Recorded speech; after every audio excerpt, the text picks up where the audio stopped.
श्रीगणेशाय नमः। अथ श्रीगणपति अथर्वशीर्षा। हरिः ॐ। नमस्ते गणपतये। त्वमेव प्रत्यक्षं तत्त्वमसि। त्वमेव केवलं कर्तासि। त्वमेव केवलं धर्तासि। त्वमेव केवलं हर्तासि। त्वमेव सर्वं खल्विदं ब्रह्मासि।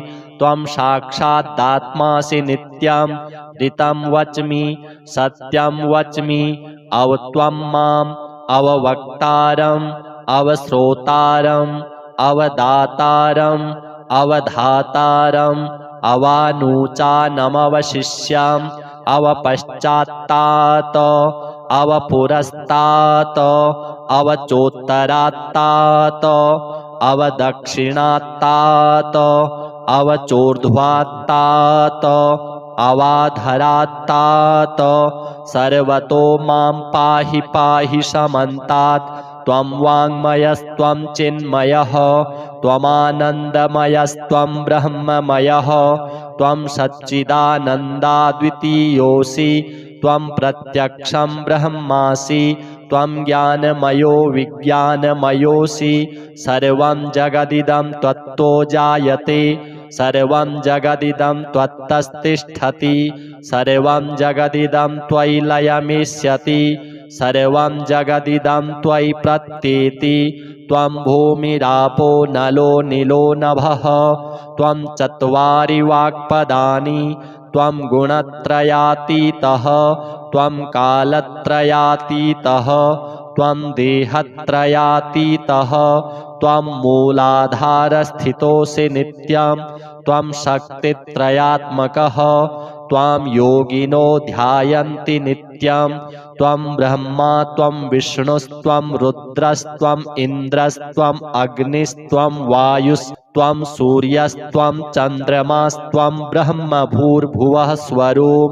गणादिं पूर्वमुच्चार्य वर्णादिं तदनन्तरम् अनुस्वारः परतरः अर्धेन्दुलसितं तारेण रुद्धम् एतत्तव मनुस्वरूपं। गकारः पूर्वरूपम् अकारो मध्यमरूपम् अनुस्वारश्चान्त्यरूपम् बिन्दुरुत्तररूपम्। नादः सन्धानं संहिता सन्धिः सैषा गणेशविद्या गणकऋषिः निःसृद्गायत्री छन्दः। श्रीमहागणपतिर्देवता। ॐ गं गणपतये नमः। एकदन्ताय विद्महे वक्रतुण्डाय धीमहि तन्नो दन्ती प्रचोदयात्। एकदन्तं चतुर्हस्तं पाशमङ्कुशधारिणम् अभयं वरदं हस्तैर्बिभ्राणं मूषकध्वजं। रक्तं लम्बोदरं शूर्प कर्णकं रक्तवाससं। रक्तगन्धानुलिप्ताङ्गं रक्तपुष्पैः सुपूजितं। भक्तानुकम्पिनं देवं जगत्कारणमच्युतम्। आविर्भूतं च सृष्ट्यादौ प्रकृतेः पुरुषात् परम्। एवं ध्यायति यो नित्यं स योगी योगिनां वरः। नमो व्रातपतये नमो गणपतये नमः प्रमथपतये। नमस्तेऽस्तु लम्बोदरायैकदन्ताय विघ्नविनाशिने शिवसुताय श्रीवरदमूर्तये नमो नमः। एतदथर्वशिरो योधीते स ब्रह्म भूयाय कल्पते। स सर्वविघ्नैर्न बाध्यते। स सर्वतः सुखमेधते। स पञ्चमहापातकोपपातकात् प्रमुच्यते। सायमधीयानो दिवसकृतं पापं नाशयति। प्रातर्धीयानो रात्रिकृतं पापं नाशयति। सायं प्रातः प्रयुञ्जानो पापो भवति। धर्मार्थकाममोक्षं च विन्दति। इदमथर्वशीर्षमशिष्याय न देयं। यो यदि मोहात् दास्यति स पापीयान् भवति। सहस्रावर्तनाद्यं यम काममधीते तं तमनेन साधयेत्। अनेन गणपतिमभिषिञ्चति स वाग्मी भवति चतुर्थ्यामनश्नन् जपति स विद्यावान् भवति इत्यथर्वणवाक्यं ब्रह्माद्याचरणं विद्यात् न बिभेति कदाचनेति यो दूर्वाङ्कुरैर्यजति स वैश्रवणोपमो भवति यो लाजैर्यजति स यशोवान् भवति स मेधावान् भवति यो मोदकसहस्रेण यजति स वाञ्छितफलमवाप्नोति यः साज्यसमिद्भिर्यजति स सर्वं लभते स सर्वं लभते अष्टौ ब्राह्मणान् सम्यग्राहयित्वा सूर्यवर्चस्वी भवति सूर्यग्रहे महानद्यां प्रतिमासन्निधौ वा जप्त्वा सिद्धमन्त्रो भवति महाविघ्नात् प्रमुच्यते महापापात् प्रमुच्यते महादोषात् प्रमुच्यते स सर्वविद् भवति स सर्वविद् भवति य एवं वेद इत्युपनिषत्। अथ श्री लक्ष्मी नारायण अष्टोत्तर शतनाम स्तोत्र।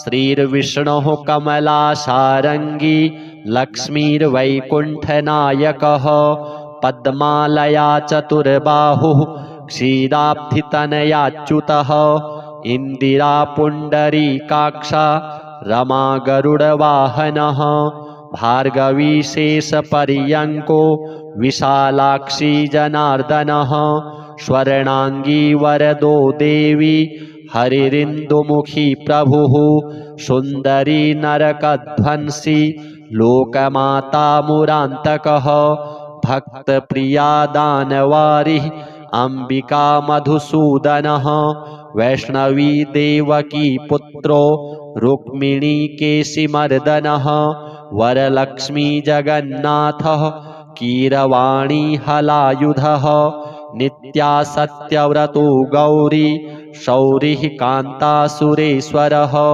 नारायणी हृषिकेशः पद्महस्ता त्रिविक्रमः माधवी पद्मनाभश्च स्वर्णवर्णानिरीश्वरः सती पीताम्बरः शान्ता वनमाली क्षमानघः जयप्रदा बलिध्वंसी वसुधा पुरुषोत्तमः राज्यप्रदाखिलाधारो मायाकंसविदारणः महेश्वरी महादेवो परमा पुण्यविग्रहः रमा मुकुन्दः सुमुखी मुचुकुन्दवरप्रदः वेदवेद्याब्धिजामाता सुरूपार्केन्दुलोचनः पुण्याङ्गना पुण्यपादो पावनी पुण्यकीर्तनः विश्वप्रिया विश्वनाथो वाग्रूपी वासवानुजः सरस्वती स्वर्णगर्भो गायत्री गोपिका प्रियः यज्ञरूपा यज्ञभोक्ता भक्ताभीष्टप्रदा गुरुः स्तोत्रक्रिया स्तोत्रकारः सुकुमारी सवर्णकः मानिनी मंदरधरो सावित्री जन्मवर्जितः मंत्रगोप्त्री महेश्वासो योगिनी योगवल्लभः जयप्रदा जयकरः रक्षित्री सर्वरक्षकः अष्टोत्तरशतं नाम्नां लक्ष्म्या नारायणस्य च यः पठेत् प्रातरुत्थाय सर्वदा विजयी भवेत्। अथ श्री विष्णु अष्टोत्तर शतनाम स्तोत्रम्।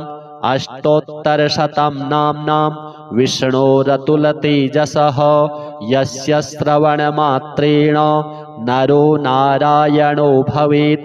विष्णुर्जिष्णुर्वषट्कारो देवदेवो वृषाकपिः दामोदरो दीनबन्धुः आदिदेवोदितिस्तुतः पुण्डरीकः परानन्दः परमात्मा परात्परः परशुधारी विश्वात्मा कृष्णः कलिमलापः कौस्तुभोद्भासितो रस्को नरो नारायणो हरिः हरो हरप्रियः स्वामी वैकुण्ठो विश्वतो मुखः ऋषिकेशो प्रमेयात्मा वराहो धरणीधरः वामनो वेदवक्ता च वासुदेवः सनातनः रामो विरामो विरजो रावणारिरमापतिः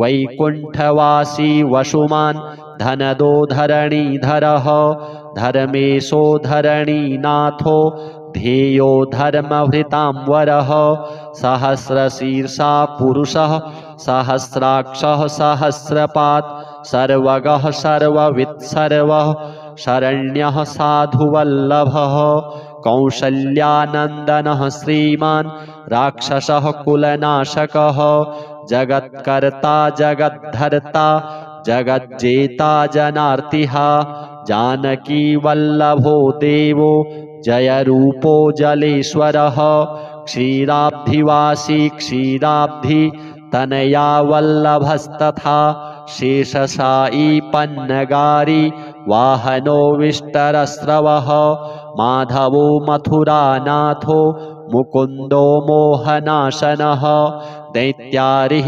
पुण्डरीकाक्षो ह्यच्युतो मधुसूदनः सोमसूर्याग्निनयनो नृसिंहो भक्तवत्सलः नित्यो निरामयः शुद्धो वरदेवो जगत्प्रभुः हयग्रीवो जितरिपुः उपेन्द्रो रुक्मिणीपतिः सर्वदेवमयः श्रीशः सर्वाधारः सनातनः सौम्यः सौम्यप्रदः स्रष्टा विश्वक्सेनो जनार्दनः यशोदातनयो योगी योगशास्त्रपरायणः रुद्रात्मको रुद्रमूर्तिः राघवो मधुसूदनः इति ते कथितं दिव्यं नाम्नाम् अष्टोत्तरं शतं सर्वपापहरं पुण्यं दिव्यो रतुलतेजसः दुःखदारिद्र्यदौर्भाग्य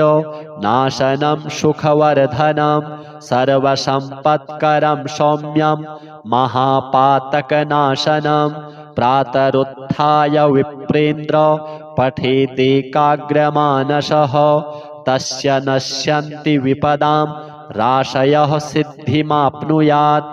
अथ श्रीचन्द्रस्तोत्रम्। नमश्चन्द्राय सोमायेन्दवे कुमुदबन्धवे विलोहिताय शुभ्राय शुक्लाम्बरधराय च त्वमेव सर्वलोकानाम् आप्यायनकरः सदा क्षीरोद्भवाय देवाय नमः शङ्करशेखर युगानां युगकर्ता त्वं निशानाथो निशाकरः संवत्सराणां मासानां ऋतूनां तु तथैव च ग्रहाणां च त्वमेकोऽसि सौम्यः सोमकरः प्रभुः ओषधीपतये तुभ्यं रोहिणीपतये नमः। इदं तु पठते स्तोत्रं प्रातरुत्थाय यो नरः दिवा वा यदि वा रात्रौ बद्धचित्तो हि यो नरः न भयं विद्यते तस्य कार्यसिद्धिर्भविष्यति अहोरात्रकृतं पापं पठनादेव नश्यति द्विजराजो महापुण्यस्तारापतिर्विशेषतः ओषधीनां च यो राजा स सोमः प्रीयतां मम। श्रीगणपति लक्ष्मी नारायण विष्णु चन्द्रदेवार्पणमस्तु। श्रीर्विष्णुः कमलासारङ्गी लक्ष्मीर्वैकुण्ठनायकः पद्मालया चतुर्बाहुः क्षीराब्धितनयाच्युतः इन्दिरा पुण्डरीकाक्षा रमा गरुडवाहनः भार्गवी शेषपर्यङ्को विशालाक्षी जनार्दनः स्वर्णाङ्गी वरदो देवी हरिरिन्दुमुखी प्रभुः सुन्दरी नरकध्वंसी लोकमाता मुरान्तकः भक्तप्रिया दानवारिः अम्बिका मधुसूदनः वैष्णवी देवकी पुत्रो रुक्मिणी केशिमर्दनः वरलक्ष्मी जगन्नाथः कीरवाणी हलायुधः नित्या सत्यव्रतो गौरी शौरिः कान्तासुरेश्वरः नारायणी हृषीकेशः पद्महस्ता त्रिविक्रमः माधवी पद्मनाभश्च स्वर्णवर्णानिरीश्वरः सती पीताम्बरः शान्ता वनमाली क्षमानघः जयप्रदा बलिध्वंसी वसुधा पुरुषोत्तमः राज्यप्रदाखिलाधारो मायाकंसविदारणः महेश्वरी महादेवो परमा पुण्यविग्रहः रमामुकुन्दः सुमुखी मुचुकुन्दवरप्रदः वेदवेद्याब्धिजा माता सुरूपार्केन्दुलोचनः पुण्याङ्गना पुण्यपादो पावनी पुण्यकीर्तनः विश्वप्रिया विश्वनाथो वाग्रूपी वासवानुजः सरस्वती स्वर्णगर्भो गायत्री गोपिकाप्रियः यज्ञरूपा यज्ञभोक्ता भक्ताभीष्टप्रदा गुरुः स्तोत्रक्रिया स्तोत्रकारः सुकुमारी सवर्णकः मानिनी मन्दरधरो सावित्री जन्मवर्जितः मन्त्रगोप्त्री महेश्वासो योगिनी योगवल्लभः जयप्रदा जयकरः रक्षित्री सर्वरक्षकः अष्टोत्तरशतं नाम्नां लक्ष्म्या नारायणस्य च यः पठेत् प्रातरुत्थाय सर्वदा विजयी भवेत्। अथ श्री विष्णु अष्टोत्तरशतनाम स्तोत्रम्। अष्टोत्तरशतं नाम्नां विष्णोरतुलतेजसः यस्य श्रवणमात्रेण नरो नारायणो भवेत्। विष्णुर्जिष्णुर्वषट्कारो देवदेवो वृषाकपिः दामोदरो दीनबन्धुः आदिदेवोदितेस्तुतः पुण्डरीकः परानन्दः परमात्मा परात्परः परशुधारी विश्वात्मा कृष्णः कलिमलापः कौस्तुभोद्भासितो रस्को नरो नारायणो हरिः हरो हरप्रियः स्वामी वैकुण्ठो विश्वतो मुखः ऋषिकेशो प्रमेयात्मा वराहो धरणीधरः वामनो वेदवक्ता च वासुदेवः सनातनः रामो विरामो विरजो रावणारी रमापतिः वैकुण्ठवासी वसुमान् धनदो धरणीधरः धर्मेशो धरणीनाथो ध्येयो धर्मभृतांवरः सहस्रशीर्षा पुरुषः सहस्राक्षः सहस्रपात् सर्वगः सर्ववित्सर्वः शरण्यः साधुवल्लभः कौसल्यानन्दनः श्रीमान् राक्षसः कुलनाशकः जगत्कर्ता जगद्धर्ता जगज्जेता जनार्तिः जानकी वल्लभो देवो जयरूपो जलेश्वरः क्षीराब्धिवासी क्षीराब्धि तनया वल्लभस्तथा शेषशायी पन्नगारी वाहनो विष्टरस्रवः माधवो मथुरानाथो मुकुन्दो मोहनाशनः दैत्यारिः पुण्डरीकाक्षो ह्यच्युतो मधुसूदनः सोमसूर्याग्निनयनो नृसिंहो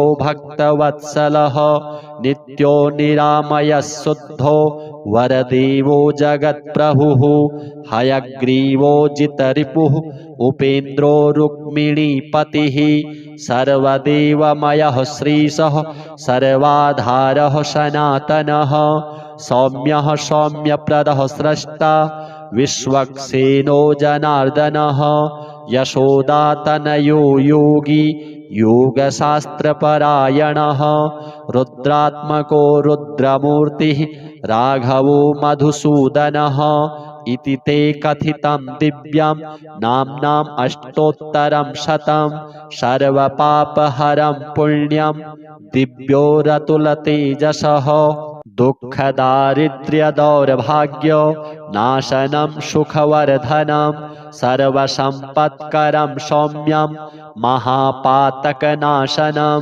प्रातरुत्थाय विप्रेन्द्र पठेदेकाग्रमानसः तस्य नश्यन्ति विपदां राशयः सिद्धिमाप्नुयात्। अथ श्रीचन्द्रस्तोत्रम्। नमश्चन्द्राय सोमायेन्दवे कुमुदबन्धवे विलोहिताय शुभ्राय शुक्लाम्बरधराय च त्वमेव सर्वलोकानाम् आप्यायनकरः सदा क्षीरोद्भवाय देवाय नमः शङ्करशेखर युगानां युगकर्ता त्वं निशानाथो निशाकरः संवत्सराणां मासानां ऋतूनां तु तथैव च ग्रहाणां च त्वमेकोऽसि सौम्यः सोमकरः प्रभुः ओषधीपतये तुभ्यं रोहिणीपतये नमः। इदं तु पठते स्तोत्रं प्रातरुत्थाय यो नरः दिवा वा यदि वा रात्रौ बद्धचित्तो हि यो नरः न भयं विद्यते तस्य कार्यसिद्धिर्भविष्यति अहोरात्रकृतं पापं पठनादेव नश्यति द्विजराजो महापुण्यस्तारापतिर्विशेषतः ओषधीनां च यो राजा स सोमः प्रीयतां मम। श्रीगणपति लक्ष्मी नारायण विष्णु चन्द्रदेवार्पणमस्तु। श्रीर्विष्णुः कमलासारङ्गी लक्ष्मीर्वैकुण्ठनायकः पद्मालया चतुर्बाहुः क्षीराब्धितनयाच्युतः इन्दिरा पुण्डरीकाक्षा रमा गरुडवाहनः भार्गवी शेषपर्यङ्को विशालाक्षी जनार्दनः स्वर्णाङ्गी वरदो देवी हरिरिन्दुमुखी प्रभुः सुन्दरी नरकध्वंसी लोकमाता मुरान्तकः भक्तप्रिया दानवारिः अम्बिका मधुसूदनः वैष्णवी देवकी पुत्रो रुक्मिणी केशिमर्दनः वरलक्ष्मी जगन्नाथः कीरवाणी हलायुधः नित्या सत्यव्रतो गौरी शौरिः कान्तासुरेश्वरः नारायणी हृषीकेशः पद्महस्ता त्रिविक्रमः माधवी पद्मनाभश्च स्वर्णवर्णानिरीश्वरः सती पीताम्बरः शान्ता वनमाली क्षमानघः जयप्रदा बलिध्वंसी वसुधा पुरुषोत्तमः राज्यप्रदाखिलाधारो मायाकंसविदारणः महेश्वरी महादेवो परमा पुण्यविग्रहः रमामुकुन्दः सुमुखी मुचुकुन्दवरप्रदः वेदवेद्याब्धिजा माता सुरूपार्केन्दुलोचनः पुण्याङ्गना पुण्यपादो पावनी पुण्यकीर्तनः विश्वप्रिया विश्वनाथो वाग्रूपी वासवानुजः सरस्वती स्वर्णगर्भो गायत्री गोपिका प्रियः यज्ञरूपा यज्ञभोक्ता भक्ताभीष्टप्रदा गुरुः स्तोत्रक्रिया स्तोत्रकारः सुकुमारी सवर्णकः मानिनी मन्दरधरो सावित्री जन्मवर्जितः मन्त्रगोप्त्री महेश्वासो योगिनी योगवल्लभः जयप्रदा जयकरः रक्षित्री सर्वरक्षकः अष्टोत्तरशतं नाम्नां लक्ष्म्या नारायणस्य च यः पठेत् प्रातरुत्थाय सर्वदा विजयी भवेत् अथ श्री विष्णु अष्टोत्तर शतनाम स्तोत्रम् अष्टोत्तरशतं नाम्नां विष्णोरतुलतेजसः यस्य श्रवणमात्रेण नरो नारायणो भवेत्।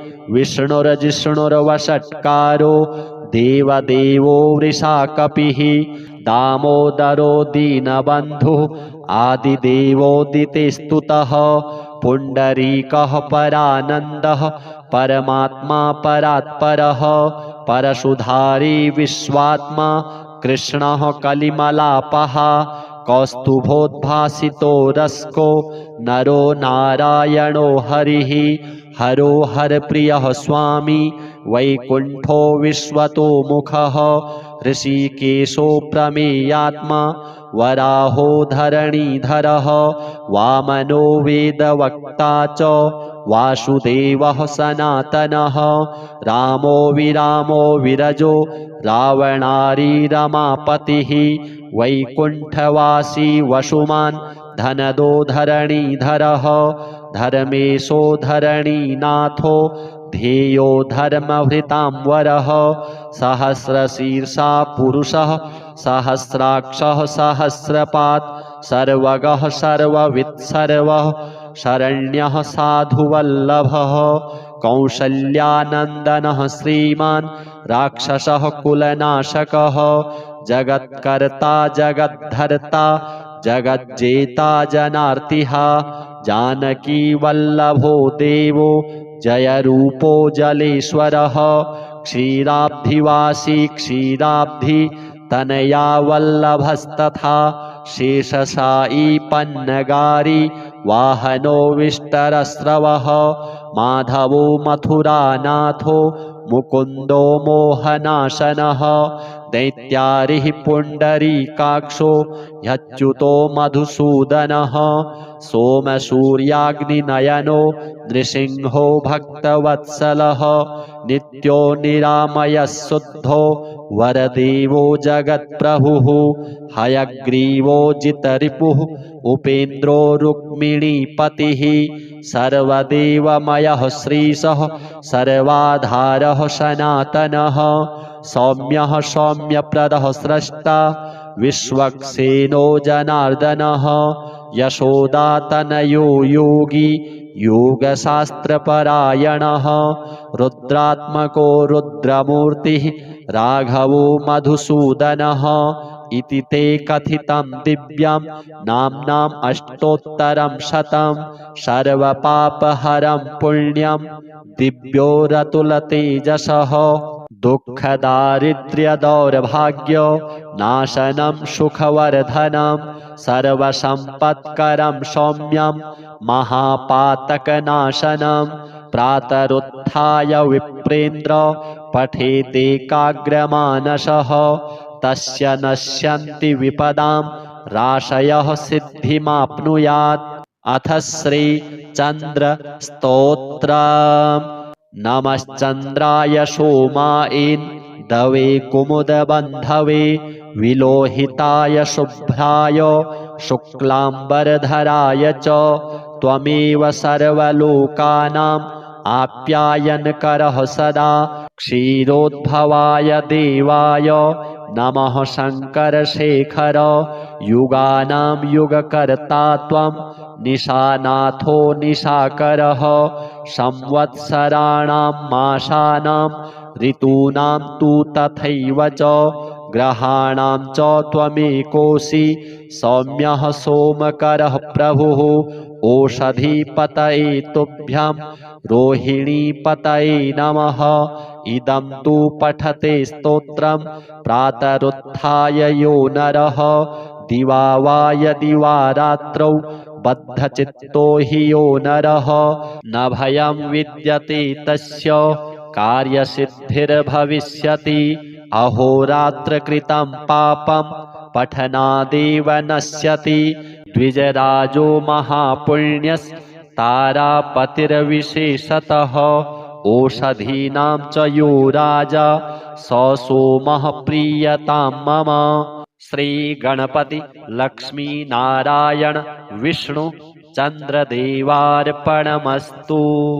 श्रीर्विष्णुः कमलासारङ्गी लक्ष्मीर्वैकुण्ठनायकः पद्मालया चतुर्बाहुः क्षीराब्धितनयाच्युतः इन्दिरा पुण्डरीकाक्षा रमा गरुडवाहनः भार्गवी शेषपर्यङ्को विशालाक्षी जनार्दनः स्वर्णाङ्गी वरदो देवी हरिरिन्दुमुखी प्रभुः सुन्दरी नरकध्वंसी लोकमाता मुरान्तकः भक्तप्रिया दानवारिः अम्बिका मधुसूदनः वैष्णवी देवकी पुत्रो रुक्मिणी केशिमर्दनः वरलक्ष्मी जगन्नाथः कीरवाणी हलायुधः नित्या सत्यव्रतो गौरी शौरिः कान्तासुरेश्वरः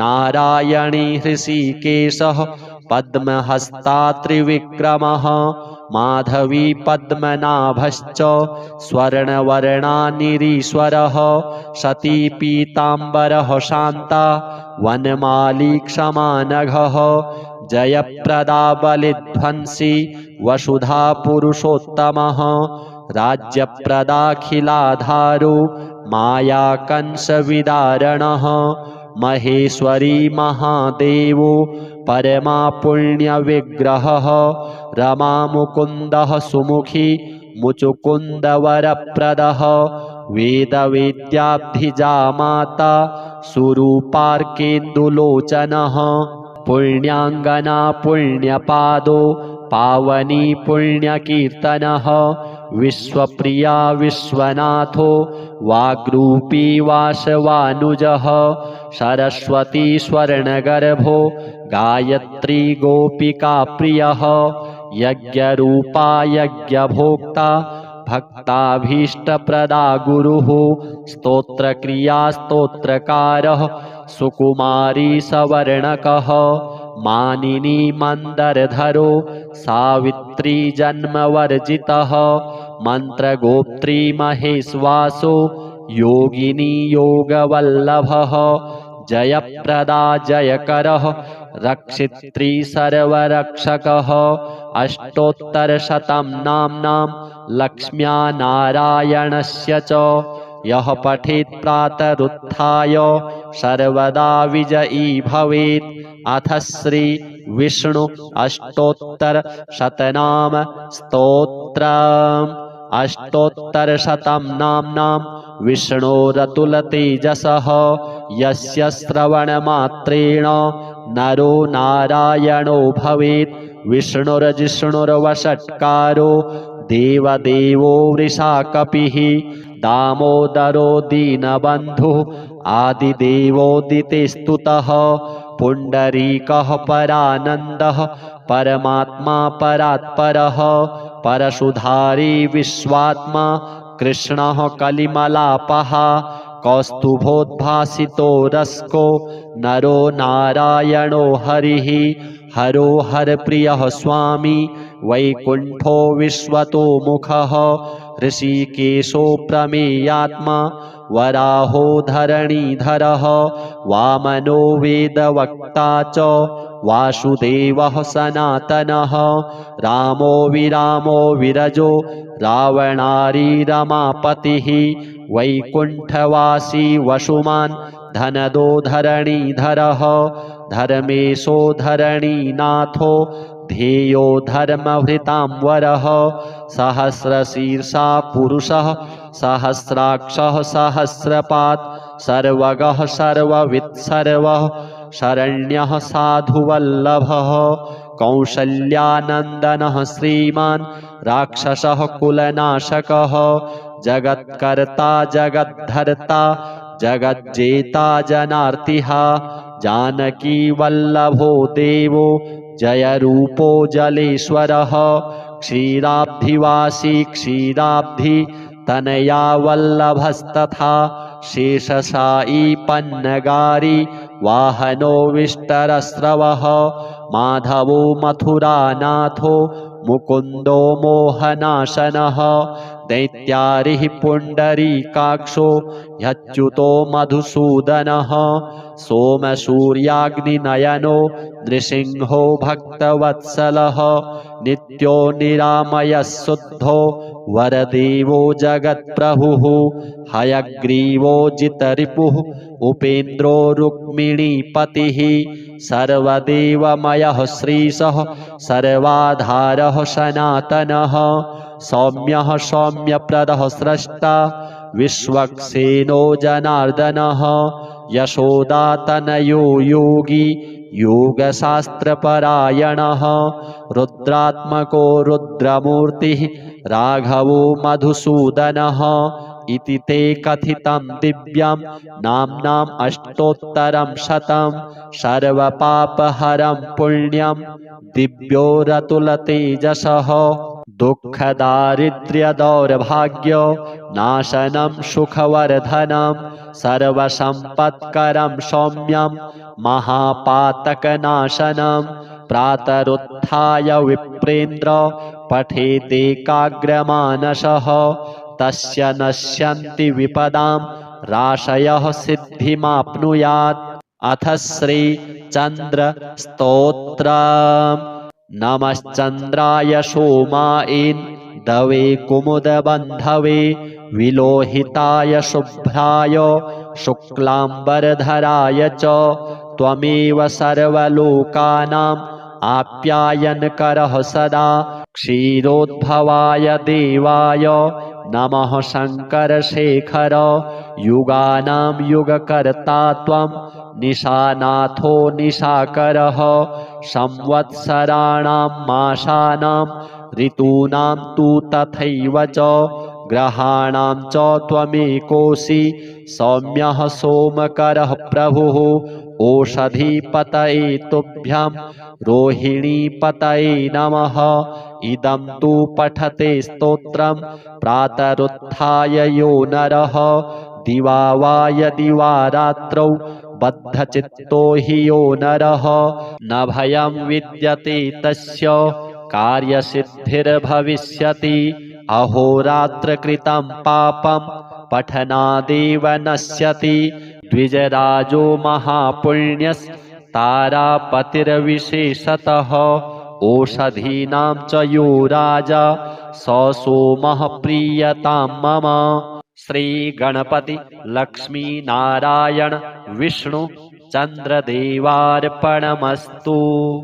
श्रीर्विष्णुः कमलासारङ्गी लक्ष्मीर्वैकुण्ठनायकः पद्मालया चतुर्बाहुः क्षीराब्धितनयाच्युतः इन्दिरा पुण्डरीकाक्षा रमा गरुडवाहनः भार्गवी शेषपर्यङ्को विशालाक्षी जनार्दनः स्वर्णाङ्गी वरदो देवी हरिरिन्दुमुखी प्रभुः सुन्दरी नरकध्वंसी लोकमाता मुरान्तकः भक्तप्रिया दानवारिः अम्बिका मधुसूदनः वैष्णवी देवकी पुत्रो रुक्मिणी केशिमर्दनः वरलक्ष्मी जगन्नाथः कीरवाणी हलायुधः नित्या सत्यव्रतो गौरी शौरिः कान्तासुरेश्वरः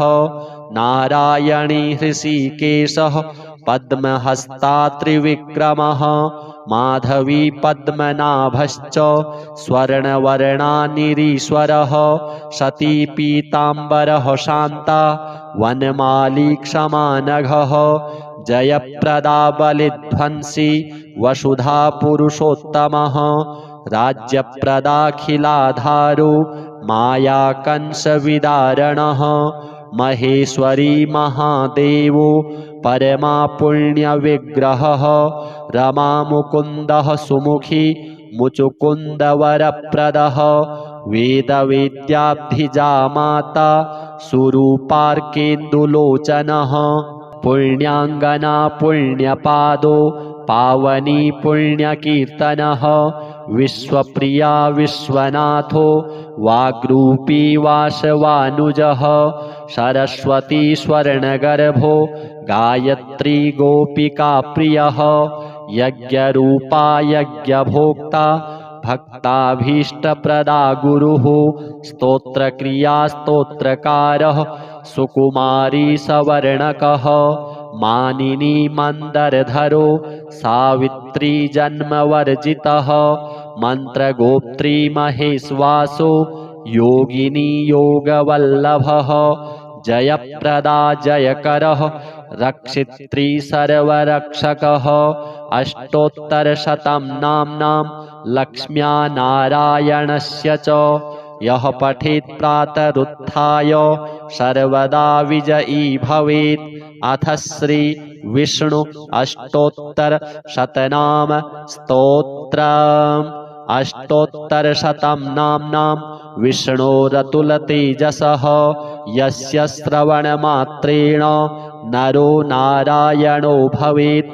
विष्णुर्जिष्णुर्वषट्कारो देवदेवो वृषाकपिः दामोदरो दीनबन्धुः आदिदेवोदितेस्तुतः पुण्डरीकः परानन्दः परमात्मा परात्परः परशुधारी विश्वात्मा कृष्णः कलिमलापः कौस्तुभोद्भासितो रस्को नरो नारायणो हरिः हरो हरप्रियः स्वामी वैकुण्ठो विश्वतो मुखः ऋषिकेशो प्रमेयात्मा वराहो धरणीधरः वामनो वेदवक्ता च वासुदेवः सनातनः रामो विरामो विरजो रावणारी रमापतिः वैकुण्ठवासी वसुमान् धनदो धरणीधरः धर्मेशो धरणीनाथो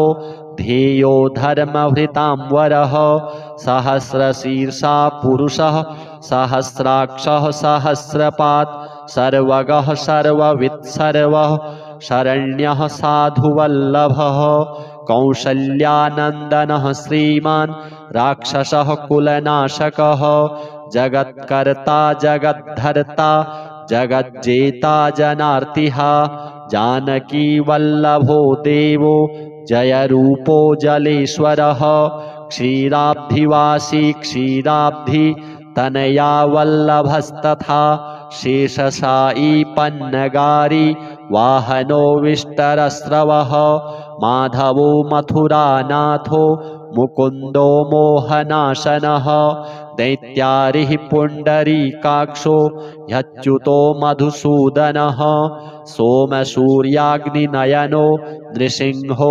भक्तवत्सलः नित्यो निरामयः शुद्धो वरदेवो जगत्प्रभुः हयग्रीवो जितरिपुः उपेन्द्रो रुक्मिणीपतिः सर्वदेवमयः श्रीशः सर्वाधारः सनातनः सौम्यः सौम्यप्रदः स्रष्टा विश्वक्सेनो जनार्दनः यशोदातनयो योगी योगशास्त्रपरायणः रुद्रात्मको रुद्रमूर्तिः राघवो मधुसूदनः इति ते कथितं दिव्यं नाम्नाम् अष्टोत्तरं शतं सर्वपापहरं पुण्यं दिव्योरतुलतेजसः दुःखदारिद्र्यदौर्भाग्य नाशनं सुखवर्धनं सर्वसम्पत्करं सौम्यं महापातकनाशनं प्रातरुत्थाय विप्रेन्द्र पठेदेकाग्रमानसः तस्य नश्यन्ति विपदां राशयः सिद्धिमाप्नुयात्। अथ श्री चन्द्र स्तोत्रम्। नमश्चन्द्राय सोमायेन्दवे कुमुदबन्धवे विलोहिताय शुभ्राय शुक्लाम्बरधराय च त्वमेव सर्वलोकानाम् आप्यायनकरः सदा क्षीरोद्भवाय देवाय नमः शङ्करशेखर युगानां युगकर्ता त्वं निशानाथो निशाकरः संवत्सराणां मासानां ऋतूनां तु तथैव च ग्रहाणां च त्वमेकोऽसि सौम्यः सोमकरः प्रभुः ओषधीपतये तुभ्यं रोहिणीपतये नमः इदं तु पठते स्तोत्रं प्रातरुत्थाय यो नरः दिवा वा यदि वा रात्रौ बद्धचित्तो हि यो नरः न भयं विद्यते तस्य कार्यसिद्धिर्भविष्यति अहोरात्रकृतं पापं पठनादेव नश्यति द्विजराजो महापुण्यस्तारापतिर्विशेषतः ओषधीनां च यो राजा स सोमः प्रीयतां मम। श्री गणपति लक्ष्मी नारायण विष्णु चंद्रदेवार्पणमस्तु।